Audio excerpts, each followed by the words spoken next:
Hello guys, welcome to the highlights of Pakistan versus Australia first test match day two, जहां मैंने detail में बताया है क्या कुछ घटा है पूरे मैच के अंदर। तो चलिए बिना किसी ब्रेक के करते हैं शुरुआत। बताता हूं क्या कुछ घटा है इस टेस्ट मैच के दूसरे दिन पर। शुरुआत करेंगे सबसे पहले क्या हुआ था। तो सबसे पहले इंपॉर्टेंट चीज़ क्या है, first test match day two कैसा गया दूसरा दिन वो बताने वाला हूँ। ऑस्ट्रेलिया ने बना दिया है फर्स्ट इनिंग में एक पहाड़ जैसा स्कोर। अब इसको बदला कैसे देती है और इसका क्या जवाब देती है पाकिस्तान, ये देखना काफ़ी ज़रूरी होगा। पाकिस्तान टेस्ट अच्छा खेलती है ये हम सभी मानते हैं, but in their conditions not in Australia. तो काफ़ी इंपॉर्टेंट हो जाएगा यहाँ से देखना कि ये टेस्ट मैच किस तरफ मूव कर रहा है, क्योंकि थर्ड डे वैसे भी मूविंग डे बोला जाता है टेस्ट मैच का। तो मज़ा आने वाला है थर्ड डे पे। कुर्सियाँ एकदम टाइट बांध लीजिए, कुर्सियों की पेटी बांध लीजिए, क्योंकि थर्ड डे ज़रूर देखिएगा। डे वन टेस्ट मैच का बहुत इंपॉर्टेंट होने वाला है। अगर आपने डे टू मिस किया है तो मैं आपके लिए हाईलाइट्स लेकर के आया ही हूँ। अब मैं एक बार फटाफट से आपको प्लेइंग 11 बता देता हूँ, जैसे कि हम हमेशा से बताते हैं। तो क्या है पाकिस्तान की प्लेइंग 11। इमाम उल हक जो कि अभी भी बैटिंग कर रहे हैं, अब्दुल्ला शफीक आउट हो चुके हैं, शान मसूद अच्छे दिख रहे थे वो भी आउट हो चुके हैं। देन बाबर आजम को थोड़ा पुश किया गया है, नाइट वॉचमैन को भेजा गया है, खुर्रम शहजाद को भेजा गया है। उसके बाद आने वाले बल्लेबाज सरफराज अहमद, अगा सलमान, फ़हीम अशरफ, देन शाहीन शाह अफरीदी, अमर जमाल, जिनने 6 विकेट लिए हैं डे टू पे। एंड देन खुर्रम शहजाद अभी भी 7 रन पे खेल रहे हैं। टेल एंडर का रूल जो उनको दिया गया है, जो नाइट वॉचमैन का काम दिया है, वो अच्छे से किया है। बात करेंगे हम ऑस्ट्रेलिया की, तो डेविड वार्नर ने एक बहुत बड़ा सेंचुरी मारा, 164 बनाया। 200 मिस किया है। मेरे को जो बहुत लोग बोल रहे हैं कि ये नहीं कि बहुत बड़ा स्कोर बनाया, बट 200 मिस कर दिया इतना अच्छा सेट होने के बाद। फिर उनके बाद उस्मान ख्वाजा 40 बनाकर आउट हुए, मानस लाबुशेन भी 41 बनाकर आउट हुए, स्टीव स्मिथ ने 30 रन बनाए थे, ट्रेविस हेड अच्छा तेज खेल के गए थे। फिर तबाही मचा दी डे टू पे।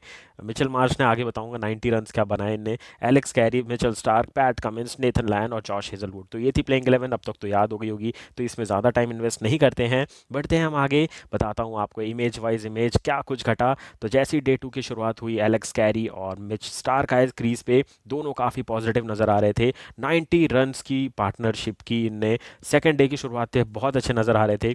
एलेक्स कैरी बहुत अच्छा लीव कर रहे थे, बट आया आमिर आमिर जमाल नाम का तूफान। इनका विकेट लिया बहुत ही जल्द, और लगने लग गया था कि बहुत जल्दी विकेट मिला पाकिस्तान को तो वो मैच में चढ़ जाएंगे। बट हुआ क्या, यहाँ से ये जो शख्स है मिचेल मार्श रुकने का नाम ही नहीं ले रहे थे। तेज़ खेल रहे थे, लगभग 90 के स्ट्राइक रेट से भाग रहे थे।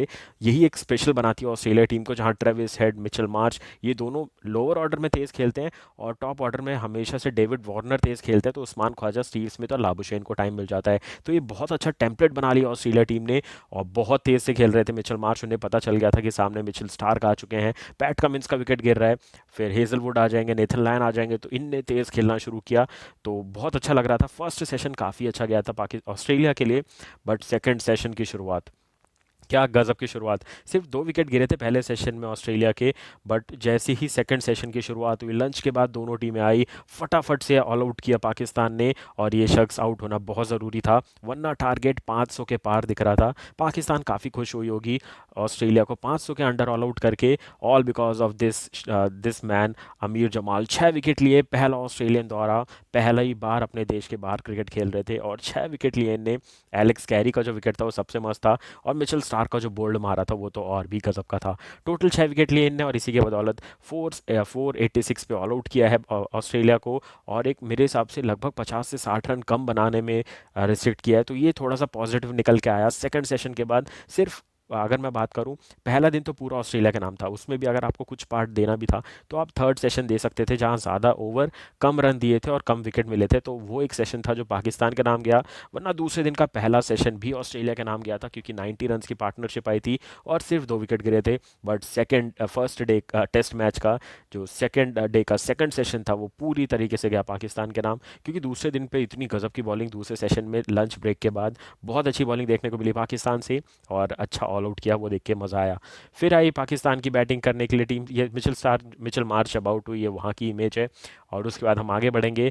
तो क्या हुआ, ऑल आउट किया पाकिस्तान ने बहुत अच्छी तरीके से, ये उससे रिलेटेड इमेज है। उसके बाद आए दोनों ओपनर अब्दुल्ला शफीक और इमाम उल हक। अगर मेरे से आप पूछें तो मेरे को बिल्कुल इनका माइंडसेट पसंद नहीं आया। हर कोई प्लेयर पुजारा नहीं होता, पाकिस्तान का पुजारा बनने की कोशिश नहीं करनी चाहिए।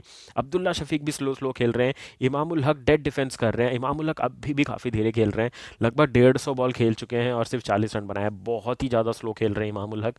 और इसी के बदौलत मेरे हिसाब से 100 रन लगभग कम बनाया पाकिस्तान ने। आज 100 रन और ज़्यादा बना सकती थी पाकिस्तान। दोनों ओपनर्स धीरे खेले, अब्दुल्ला शफीक, इमामुल हक दोनों धीरे खेले। इमामुल हक अभी भी क्रीज पे है, तो ठीक है, एक प्लेयर अगर बॉल पुराना करने के लिए खड़ा है तो वो ठीक है, बट दोनों ओपनर धीरे नहीं खेल सकते।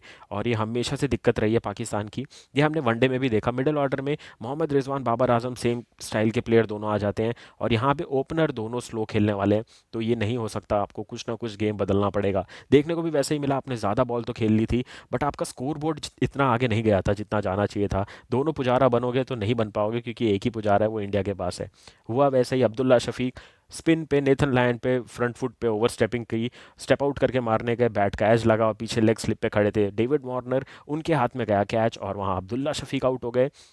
अब्दुल्ला शफीक आउट हुआ तो भी लग रहा था कि कुछ तो इंपॉर्टेंट होने वाला है। तो आए शान मसूद, जो कि इनके कैप्टन है। शान मसूद ने पॉजिटिव खेला, मेरे को बहुत पसंद आया जिस लेवल पे और जिस हिसाब से शान मसूद खेल रहे थे। 30 रन उनने बनाए 43 बॉल्स में, अच्छे दिख रहे थे शान मसूद। अगर वो टिके रहते और उनकी जगह इमामुल हक आउट हो गए होते तो मैच आता वो ज़्यादा अच्छा होता, क्योंकि शान मसूद फोर्स कर रहे थे इमामुल हक को कि भागो, डबल भागो, सिंगल भागो, डाइव मरवा रहे थे उनसे, क्योंकि ऑस्ट्रेलियन चौके नहीं दे रहे तो आपको सिंगल डबल पे खेलना पड़ेगा। वो एंगल्स ऐसे रखते हैं कि चौके ना जाए, बट आपको बड़े ग्राउंड के हिसाब से टैप करके सिंगल लेना आना चाहिए, जो मैंने आपको फर्स्ट डे पे बताया था, जो डेविड वार्नर करते हैं। दो चौके अगर एक ओवर में टेस्ट मैच में भी मारते हैं तो टैप करके सिंगल लेते हैं, क्योंकि उन्हें पता है टेस्ट में फिर जो फील्डर है वो 2 कदम पीछे हो जाता है जैसे ही चौके लगते हैं। कोई फील्ड रिस्ट्रिक्शन तो होती नहीं है ना, 30 यार्ड होता है, तो अपने आप 2 स्टेप पीछे हो जाते हैं फील्डर। तो वो माइंडसेट से वो खेलते हैं और टैप करके सिंगल लेते हैं। पाकिस्तान में सिर्फ ये शान मसूद से देखने को मिला, जहाँ वो टैप और लेके सिंगल लेना प्रेफर कर रहे थे और अच्छे लग रहे थे। बट फिर एक और मिस्टेक, वो मिचेल स्टार्क की बॉल अच्छी थी अगर मैं मानूँ तो, ड्राइव करने गए, एज लगा, एलेक्स कैरी ने कैच लिया, जोरदार अपील हुई, अंपायर ने आउट नहीं दिया, मरेस इरेस्मस ने आउट नहीं दिया, बट मिचेल स्टार्क ने सीधा बोला कि मुझे आवाज़ आई है। स्टार्क ने भी बोला कि मुझे आवाज़ आई है। पैट कमिंस ने तुरंत रेफरल लिया और वहाँ पे शान मसूद का विकेट मिला। फिर थोड़ी प्रेशर में आ गई ऑस्ट्रेलिया के सामने पाकिस्तान की टीम। तो उनने सोचा क्या बाबर आजम को रोका जा सकता है, तो बाबर आजम को रोका गया और खुर्रम शहजाद को भेजा एज अ नाइट वॉचमैन। अभी इमाम उल हक और खुर्रम शहजाद खेल रहे हैं, बहुत अच्छा खेल रहे हैं, बट कितना लंबा खेलेंगे ये देखना दिलचस्प रहेगा। तो उम्मीद करता हूँ ये डिटेल में समझ आ गया होगा क्या कुछ घटा है सेकंड डे, सेकंड सेशन में। अब बात कर लेते हैं क्या हुआ सेशन बाय सेशन। पहले सेशन में 26 ओवर की बॉलिंग हुई, जहां 130 रन पिटे और 2 विकेट गिरे। मतलब पहले दिन 5 विकेट गिरे थे ऑस्ट्रेलिया के, दूसरे दिन 2 विकेट और गिरे पहले सेशन तक, और बहुत ज़्यादा मजबूत दिख रही थी ऑस्ट्रेलिया की टीम। सेकंड सेशन जहां शुरू हुआ, सिर्फ लगभग 13.2 ओवर्स में ऑल आउट कर दिया पाकिस्तान ने पूरी तरीके से। और फिर आए बैटिंग करने, खुद 20 ओवर की बैटिंग की अच्छी खासी, और सिर्फ 54 रन बने, क्योंकि पाकिस्तान की बैटिंग है इधर। 20 ओवर खेले, सिर्फ 48 रन बनाए, बहुत धीरे खेली पाकिस्तान, और 3 विकेट गिरे। वो तीनों विकेट ऑस्ट्रेलिया के थे जहां वो ऑल आउट हुए in the second session. Third session पे जब पहुंचे टी ब्रेक के बाद, और हमेशा से इंग्लैंड और ऑस्ट्रेलिया में थर्ड सेशन लंबा होता है, तो वहाँ 33 ओवर्स की बॉलिंग की गई, 89 रन्स बने और 2 विकेट गिरे। सोचिए 33 ओवर्स में भी सिर्फ 59 रन्स। तो आप देख रहे हैं 2.5 के रन रेट से ही खेल रही है पाकिस्तान की टीम, जो कि ज़्यादा नहीं, 3 या फिर 3.5 तो होना ही चाहिए था। इसीलिए मैं कह रहा हूँ लगभग 100 रन कम बनाए हैं पाकिस्तान की टीम ने। जो ये स्कोर 132 का है, ये 232 हो सकता था, और ऑस्ट्रेलियन माइंडसेट पे फ़र्क पड़ता अगर 100 रन ज़्यादा बनते। वो भी थोड़ा बैकफुट पे रहते, ईजिली सिंगल आते, कभी कभी चौके भी मिलते, बट इतना ज़्यादा प्रेशर खुद से बिल्ड कर दिया पाकिस्तान ने अपनी टीम पे कि देखना पड़ेगा मूविंग डे पे कहाँ मुड़ता है ये टेस्ट मैच। ये सारी इमेजेस आपको याद होगी जब मिचेल मार्श पिटाई कर रहे थे। दूसरा आमिर जमाल, जब उनने 6 विकेट लिए, जब उनने ऑल आउट किया पाकिस्तान ने ऑस्ट्रेलिया को दिए, तब की फोटो है। और ये जो ऊपर जो आपको दिख रही है शान मसूद की वो अपील थी, जिसपे अंपायर ने नॉट आउट दिया था, रेफरल पे आउट हुआ शान मसूद। तो ये कुछ घटा session bye session on day 2। बढ़ते हैं आगे, देखते हैं और क्या कुछ लाया हूँ मैं आप सभी के लिए। बात करते हैं अभी तक मैच समरी कैसी रही है डे 2 के ख़त्म होने तक। तो ऑस्ट्रेलिया की फर्स्ट इनिंग खत्म हो चुकी है, 487 पे ऑल आउट हुई है ऑस्ट्रेलियन टीम। 113.2 ओवर खेले हैं पूरे ऑस्ट्रेलिया ने। लीडिंग रन स्कोरर थे इनकी तरफ से डेविड वार्नर, जिन्हें 164 रन बनाए 211 बॉलों पे। मिचेल मार्श ने बनाए 90, 107 बॉलों पे, मैंने कहा था लगभग 90 के स्ट्राइक रेट से भागे। उस्मान ख्वाजा ने 41 बनाए थे, और बनाए थे ट्रेविस हेड के 40 रन थे। तो ये 4 टॉप रन गेटर्स थे ऑस्ट्रेलिया की तरफ से, इसी के बदौलत 487 तक पहुंचे। जवाब में आप देखिए, वन साइडेड लाइनअप लगी है। हमेशा से ऑस्ट्रेलिया ऐसे ही क्रिकेट खेलती है बैटिंग में। बट अगर आप बॉलिंग की बात करें पाकिस्तान की, तो इनकी भी बॉलिंग ऐसी रहती है। एक वनडे मैच होगा तो सिर्फ शाहिन शाह अफरीदी विकेट लेंगे, एक मैच होगा तो सिर्फ हारिस राव विकेट लेंगे, फिर नासीम शाह ही विकेट लेते हो जाएंगे। ये ऐसे ही देखने को मिलता है, कभी भी गुच्छे में विकेट या फिर दोनों तरफ से एफर्ट्स नहीं दिखते हैं ये। और ये थोड़ा सा मिस कैलकुलेशन भी होता है बॉलिंग में कि किसके साथ किसको लगाना चाहिए बॉलिंग में प्रेशर बिल्ड करने के लिए। तो वही देखने को मिला। अमीर जमाल 20.2 ओवर्स डाले, 111 रन देकर के 6 विकेट लिए। और उसके बाद देखिए, खुर्रम शहजाद को 2 विकेट मिले। उसके बाद शाहिन शाह अफरीदी को 1 विकेट मिला और फ़हीम अशरफ को 1 विकेट मिला। इसी के बदौलत 10 के 10 विकेट लिए पाकिस्तान ने। फिर उसके बाद पहली बैटिंग, फर्स्ट इनिंग की बैटिंग खत्म होने के बाद जब पाकिस्तान की फर्स्ट इनिंग शुरू हुई, अब्दुल्ला शफीक 42 पे आउट हुए, अच्छे दिख रहे थे। बट देखिए 121 बॉल में 42 कितना स्लो। 121 बॉल में कुछ नहीं तो कम से कम 60 रन तो होने चाहिए। अगर आप 50 के स्ट्राइक रेट से भी खेलें तो 20 रन यहाँ कम हो गए। इमाम उल हक 136 बॉल में 38, ये भी लगभग 50 तो होने ही चाहिए। लगभग ये 136 बॉल खेले तो 50 तो ज़रूर होने चाहिए, तो 20 20 40 रन तो यहीं कम हो गए। शान मसूद अच्छे नज़र आए, 30 रन 43 बॉल्स में। इनको पता था नेथन लायन पे टारगेट करना पड़ेगा क्योंकि पेस पे रन नहीं मिल रहे हैं, और टैप करके सिंगल लेना पड़ेगा क्योंकि ऑस्ट्रेलिया बहुत अच्छी टाइट फील्डिंग करती है। Khurram Shahzad as a night watchman अभी भी नॉट आउट है, 7 रन पे खेल रहे हैं, 18 गेंदे खेल चुके हैं। बॉलिंग में बात करें तो अभी तक दो ही सफल बॉलर रहे हैं, मिचेल स्टार्क और नेथन लायन, जिन दोनों को एक एक विकेट मिल चुका है। 53 ओवर्स की बैटिंग कर चुकी है पाकिस्तान। अगर यहाँ से इतने ही ओवर डबल कर दो, मतलब 106 ओवर तक अगर ये खेल गए, तो ये 132 का डबल क्या 260 नहीं होना चाहिए। लगभग 200 रन होने चाहिए इन 53 ओवर्स में, जो कि नहीं बने। तो अब अगर मोटा मोटा भी देखो 70 से 100 रन कम बने। यहाँ पे लगभग 200 220 230 होने चाहिए थे, जो कि नहीं देखने को मिले। यही थोड़ा डिसएडवांटेज है पाकिस्तान के लिए तीसरे दिन में जाने से पहले। क्योंकि आप ये देखिए, यहाँ एक पहाड़ स्कोर दिख रहा है आपको, Pakistan trail by 355 run. 355 run पीछे रहना मतलब बहुत बड़ी बात होती है।